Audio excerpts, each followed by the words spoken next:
Keď sa niektorá žena rozhodne pre konzultáciu so mnou, tak najčastejší problém, 90% všetkých tých problémov sú muži. Vzťah s mužmi a rozchody. Nevedia, prečo sa s nimi tí muži rozišli. Nechápu, že im je to úplne jedno, že ona sa trápi. Sem tam, že im napíšu a stále ich nechávajú v takých neistotách. A ja by som o tom normálne mohla spísať takú mini knižku, že najčastejšie dôvody a sklamania.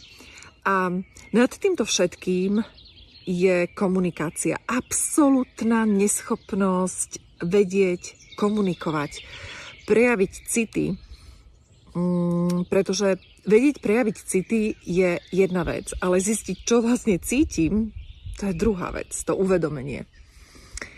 A s tou komunikáciou potom súvisí aj súbor našich sebavzťahov, ktoré sa tam objavujú ako niečo, čo ani nevieme, že to máme. To znamená, že žena, ktorá žije napríklad s mužom, ktorý ju podvádzal, alebo nejavý o ňu záujem, tak ona vlastne stále čaká, a nehovorím teraz o konkrétnej žene, ale o tých prípadoch, tých klientiek, tak ona stále čaká, že nejakým spôsobom ten muž si uvedomí, aká ona bola fantastická, pretože mu prala, pretože mu varila, starala sa oň, obetovala sa mu, dokonca toto slovo v tých konzultáciách padá, že obetovala som sa mu, a on nemá ani toľko chochnesu, aby mi povedal, že prečo so mnou už nechce byť. No a potom je tam samozrejme tá krásna veta, krásna, samozrejme, že to hovorím ironicky, že ty si zaslúžiš niekoho lepšieho, nie mňa.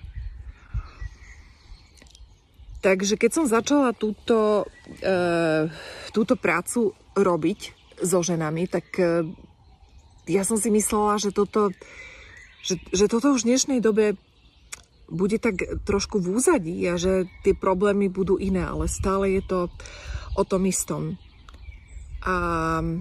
Alebo teda vo väčšine prípadov je to o tom istom.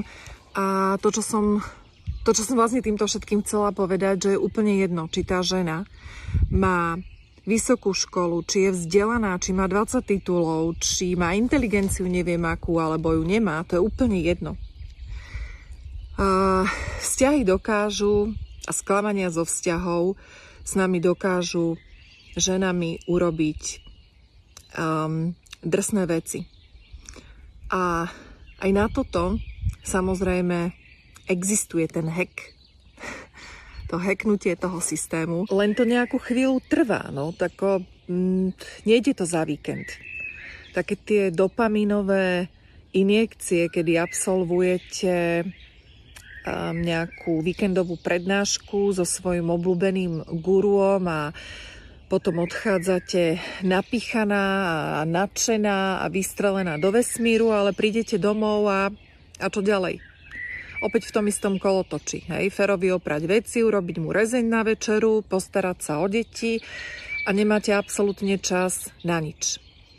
Takže ten hack samozrejme je možný, ale tak ako nebudeš mať tehličky na bruchu tým, že sa budeš pozerať na videopásku alebo na YouTubeový kanál tým, ako niekto cvičí, no tak takisto aj ten hack si vyžaduje nejakú prácu, intenzívnu prácu a pravidelnú prácu. A práve ten trojuholník úspechu, ktorý veľmi často spomínam vo svojich prednáškach, to znamená vytrvalosť, trpezlivosť a konzistentnosť, tak práve tento trojuholník úspechu vás vie priniesť alebo doviesť k tomu hacku.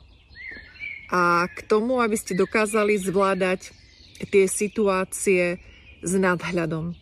Ale hovorím ešte raz, je to tréning. Neexistuje to, že bum bum, víkend a mám otvorené tretie oko. Stačí, keď si budem opakovať 7 dní túto mantru a zrazu všetko pochopím a pochopí to aj môj frajer. No neexistuje to. Fakt to neexistuje. Jako marketingový ťah bohovské, realita absolútne mimo. Takže pokiaľ chceš už naozaj zmenu a nebudeš o tom len rozprávať s kamoškou na káve, tak poď to skúsiť, poď si očúchať možnosti, ktoré ja ponúkam. A mám otvorenú skupinu, do ktorej môžeš vstúpiť zdarma. Skupina Mentálne fitko a tá vlastne slúži ako taká rozhľadňa, že popozeráš sa, že či ti to vyhovuje, ako ti to vyhovuje a odtiaľ vedú ďalšie a ďalšie dvere k spolupráci so mnou. Ty si vybereš, či vôbec spoluprácu chceš, či ju potrebuješ, ale ten prvotný vstup, ten je zdarma. Toto je to, čo ja ponúkam ženám, ktoré chcú nejakú konkrétnu zmenu a nie len sa tu pozerať na Instagrame a strácať čas a energiu, ale niečo konkrétne spraviť. Tak keď ťa to zaujalo, tak tuto niekde v okolí, buď v texte alebo tlačidlo, si nájdeš odkaz a dostaneš sa o pár sekúnd do skupiny Mentálne fitko zdarma. A ja sa tam samozrejme na teba teším. Keď sa niekto